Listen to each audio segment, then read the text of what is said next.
So, the Pendon Museum, something rather amazing with the model railways here. Now, this is a model railway of the southwest on Dartmoor. This was modelled back in 1955, and it's in the Pendon Museum in Didcot.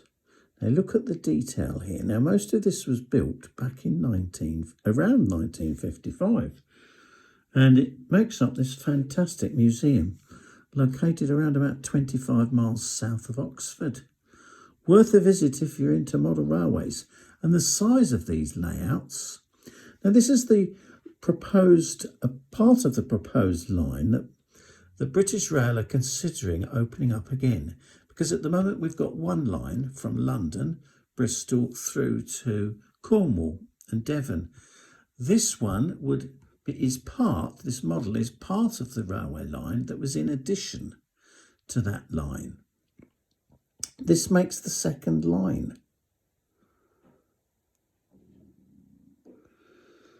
And this is part of it. And some of this has been reopened near Oaklehampton.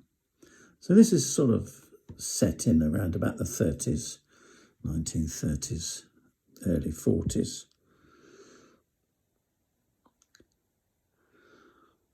Now, with Dartmoor as the backdrop, it's stunning, as you've noticed. Now, there's a little point about the bridges. Now, the illustration of these bridges really gives an idea of the building work of the railways back in the 19th century, which would be the 1860s, 80s, 90s. So this is how the bridges were originally constructed. Most of the bridges throughout the valleys of Cornwall were built like this. Because you see, wood is quicker to build, and so they built the pillars. Some of the structures of the viaducts were all wood, but some of them are built this way, where you've got some wood and some pillars. And if you travel on the train, even today, to Cornwall, you can see 2 rows of pillars where they rebuilt them fully in stone, and leaving the original pillars. So there were 2 sets built.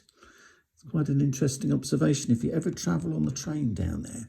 Now this is meant to be a railway station somewhere in... This railway would have linked up with the north of Cornwall, Oaklehampton, etc. So,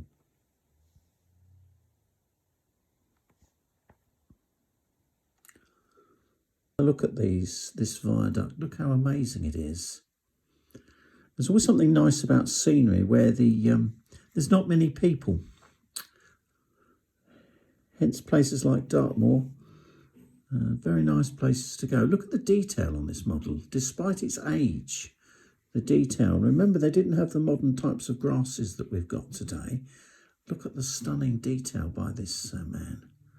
Look at that. Isn't that amazing? Really well done. Fabulous.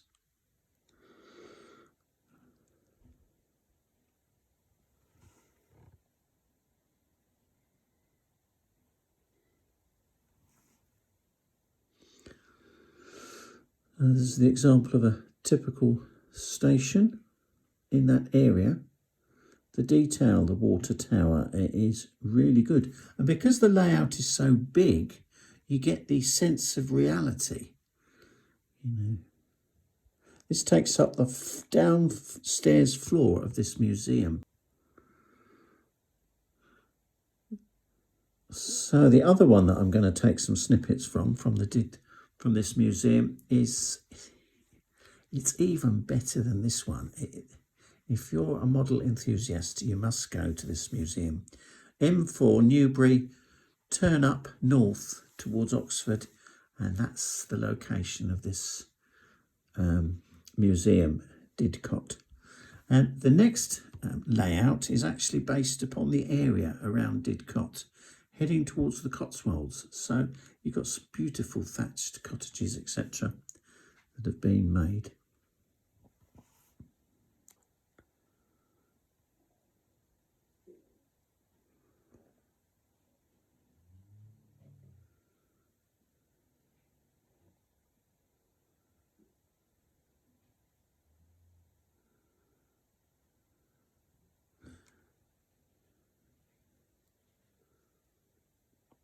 Look at the details and the signage. Beautiful, isn't it? Makes you want to go golfing, doesn't it? Golf sign.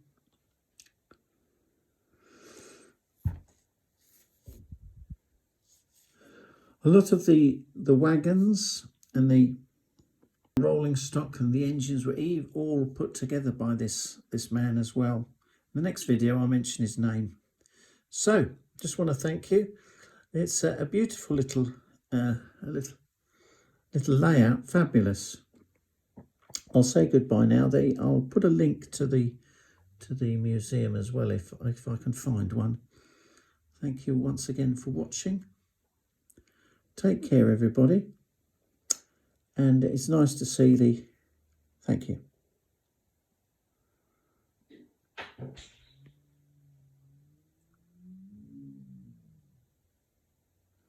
Bye-bye train into the distance. We've seen this a few times. Beautiful. Well, we're going to have to wait for the next one to come in, aren't we? There's one in the distance coming in. Genuine length of goods train as well here on the model. Shows how well modelled this is.